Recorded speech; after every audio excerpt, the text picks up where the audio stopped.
Class 6, Chapter 2, The Earliest Society. Man by nature is social animal. He cannot live alone. Even when he wandered in search of food and shelter, he lived in groups. ठीक है ना. Man nature से social animal है. वो कभी भी अकेला नहीं रह सकता. जब वो एक जगह से दूसरी जगह घूमता रहता था फूड और शेल्टर के लिए, तब भी वो किस में रहता था? ग्रुप्स में. It was the beginning of the earlier society. और तभी से अर्लियर सोसाइटी बननी शुरू हो गई थी. A group generally considered of a few men and women and a children who stayed together. ठीक है. और ये इस ग्रुप में क्या होते थे? कुछ आदमी होते थे, कुछ वुमेन्स होती थी और कुछ बच्चे हुआ करते थे जो एक साथ रहा करते थे. Because it was safer to live in group rather than to wander about all alone. और ग्रुप में रहना ज़्यादा सेफ था अकेले रहने से. Clear. Names and date. This early society pass through various stages. ठीक है. जो अर्ली सोसाइटी थी वो अलग अलग स्टेजेस से गुजरी थी. We can judge this from stone tools to and implements which are of different size, different types and sizes and of different designs. और ये जो अलग अलग स्टेजेस है वो हमें किससे पता चलते हैं? इनके समय में जो हमें स्टोन टूल्स और इम्प्लीमेंट्स मिलते हैं वो अलग अलग साइज, डिफरेंट टाइप्स और डिफरेंट डिज़ाइन के थे. This stage when stone tools and implements alone from the source of early man is known as a stone age. ठीक है ना. और ये स्टेज वो था जब जो लोगों का जो अलोन सोर्सेस था वो क्या था? टूल्स और इम्प्लीमेंट जो किसके बने हुए थे? स्टोन के. इसलिए इस एज को हम क्या बोलते हैं? स्टोन एज बोलते हैं. The early man is known as a stone age. ठीक है ना. The anthropologists on the basis of these tools the implements have divided the stone age into different. ये जो अलग अलग साइज, टाइप्स और जो डिज़ाइन के जो इम्प्लीमेंट्स मिले उसके हिसाब से एंथ्रोपोलॉजिस्ट होते हैं उन्होंने पूरे स्टोन एज को 3 पार्ट्स में डिवाइड किया है. पहला पैलोलिथिकल, दूसरा mesolithical and third is neolithical. तो पहले हम पढ़ेंगे the palaeolithical period. The period of the evolution of man when he started living together with his fellow man, attend the art of speaking and started making tools from stone for his use is called a palaeolithic period. यह period जब लोगों ने एक साथ रहना सीखा, अपने लोगों के साथ रहना सीखा, बोलना सीखा और स्टोन टूल्स बनाने सीखे, उसको हम क्या बोलते हैं? Palaeolithical period. He started his search for food by hunting animals and gathering food. उन्होंने सबसे पहले जो अपने खाने की तलाश की वो किसके द्वारा की? Hunting animals and gathering foods, मतलब इकट्ठा करना. In short he started a wanderers life. ठीक है. घुमक्कर जीवन, इधर से उधर घूमता रहता था. दिस पीरियड एक्सटेंड रफली from 2 million years ago to about 12,000 years ago. ये जो पीरियड है पैलोलिथिकल पीरियड जो वो कब से शुरू होता है? 2 मिलियन ईयर्स से लेकर 1200 ईयर्स अगो तक. This period cover about 99% of human history. और 99% ऑफ ह्यूमन हिस्ट्री जो है वो इस पीरियड में आती है. Second is the mesolithical period.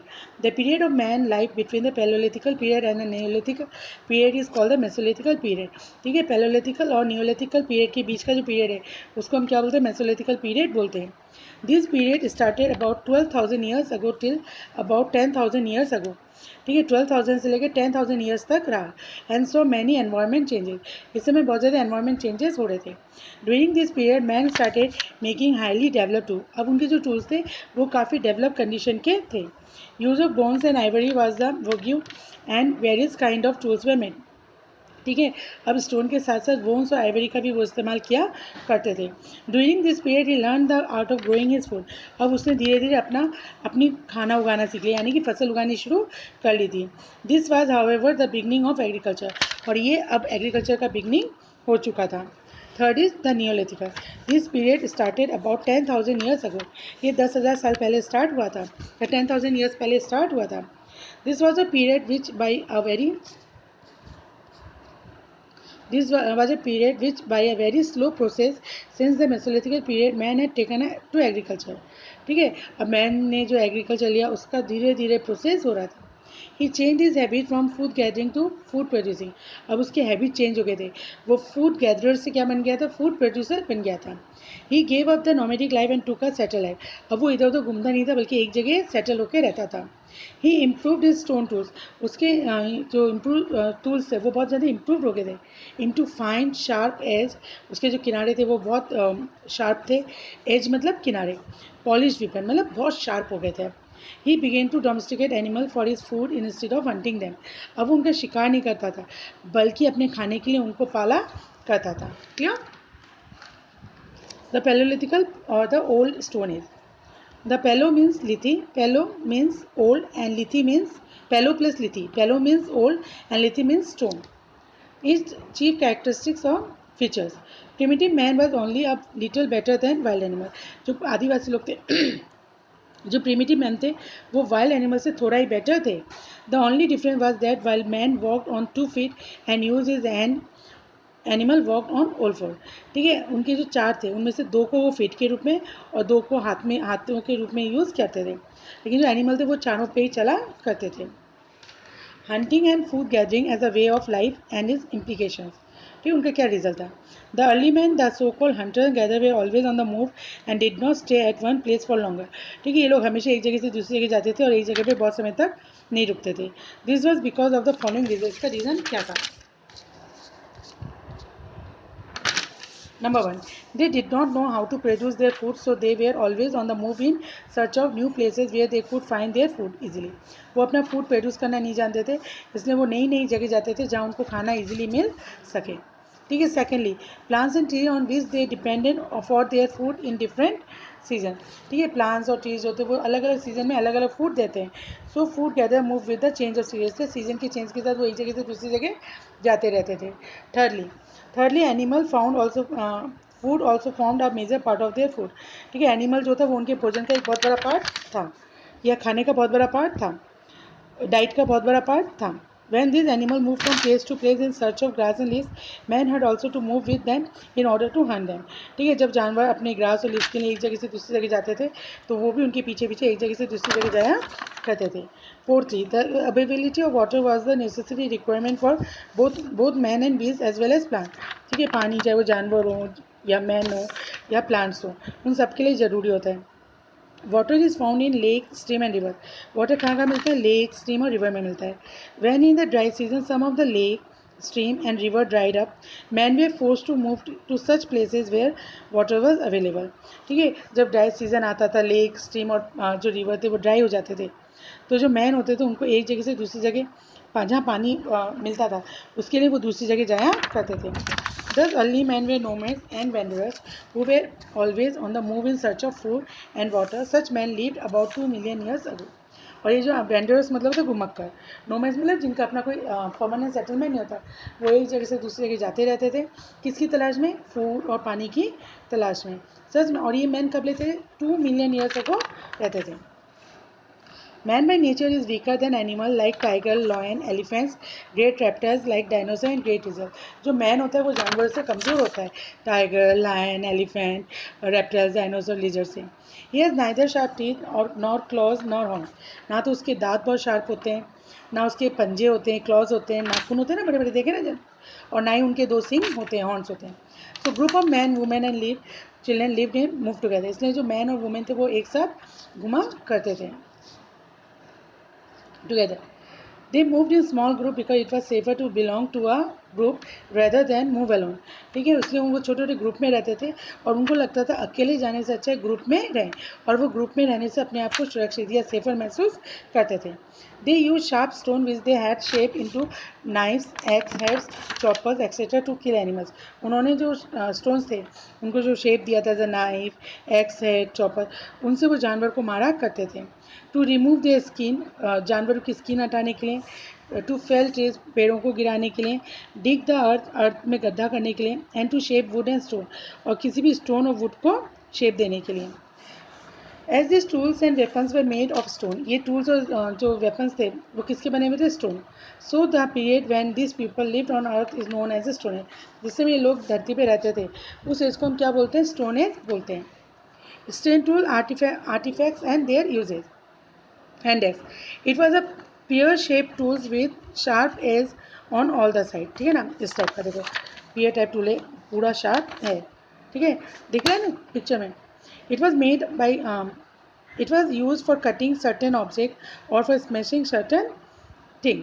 ठीक है, वो किसी चीज़ को ऑब्जेक्ट को काटने के लिए या किसी चीज़ को स्मैश करने के लिए काम आता था. जैसे अदरक कुटती है ना मम्मी, उसको स्मैशिंग बोलते हैं. ठीक है. Chopper. It was made of sharpening the thinner edge of the stone. ठीक है, चॉपर की तरह. It was mainly use for chopping meat. इससे मीट को चॉप किया जाता था. clever. It was a white chisel type edge to cut other stone or small branches of tree. ठीक है, clever देखो ये तस्वीर, इससे जो पेड़ की branches होते थे या stone को काटने के काम लाया करते थे. Scrapers. It was used to clean or scrape the skin of animal. Animal की skin को scrape करने के काम आता था. Buzz.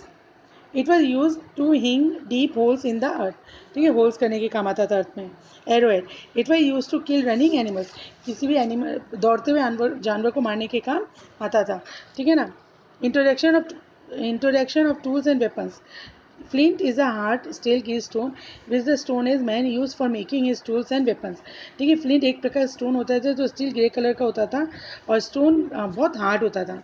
तो स्टोन एज का जो आदमी था वो इससे टूल्स और वेपन्स बनाया करता था. It was so because flint though hard could be shaped easily by the early man into sharp knives, choppers, hand axe, flake implements and other tools and weapons.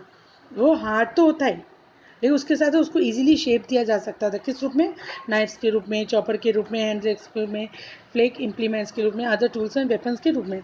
इसलिए जो अर्ली मैन था वो इनका इस्तेमाल क्या करता था? किसको यूज़ किया करता था? फ्लिंट को.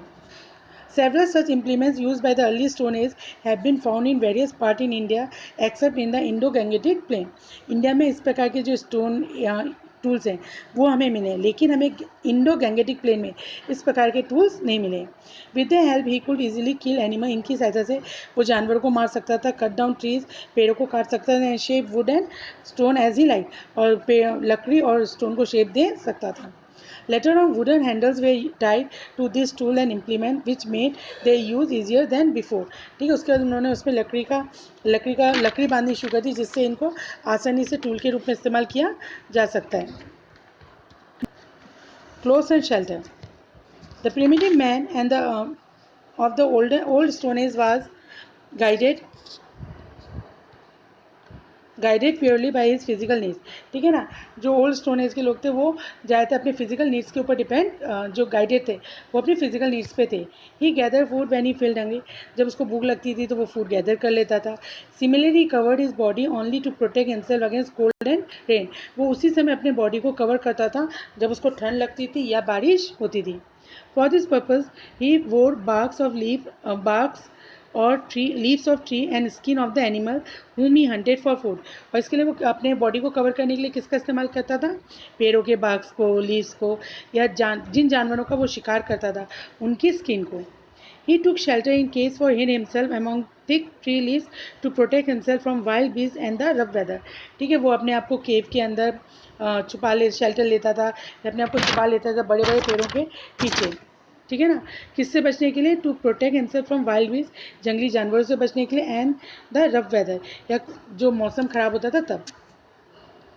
Discovery of fire. It was probably at the end of the old stone age that the primitive man discover fire.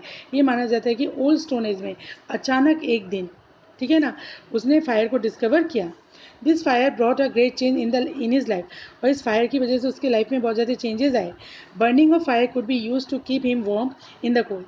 ठीक है, फायर से वो सर्दियों में अपने आप को गर्म रख सकता था. To get light in his cave. ठीक है, अंधेरे में उसको लाइट मिल जाती थी. To scare away the wild animals at night. ठीक है, रात के समय जंगली जानवरों को डराने के काम आता था. Later on he roasted his food in it and made it more tasty. और बाद में उसने अपना खाना पकाना सीखा जो कच्चे खाने से ज़्यादा टेस्टी होता था. No doubt the fire to the primitive man was an object of wonder as well as of worship. ठीक है, प्रिमिटिव व्यक्ति के लिए फायर चाहे एक आश्चर्य का ऑब्जेक्ट था, वहीं उसकी वो पूजा किया करता था. Art of early man. Man lived in caves in the early stages of his development. जो स्टार्टिंग का टाइम था वो कहाँ रहता था? केव्स में रहा करता था. He started drawing figures on walls and ceiling of the cave. उन्होंने वॉल्स और सीलिंग के ऊपर अलग अलग ड्राइंग बनानी शुरू कर दी. पर later on this line drawing develop into beautiful design and sculpture.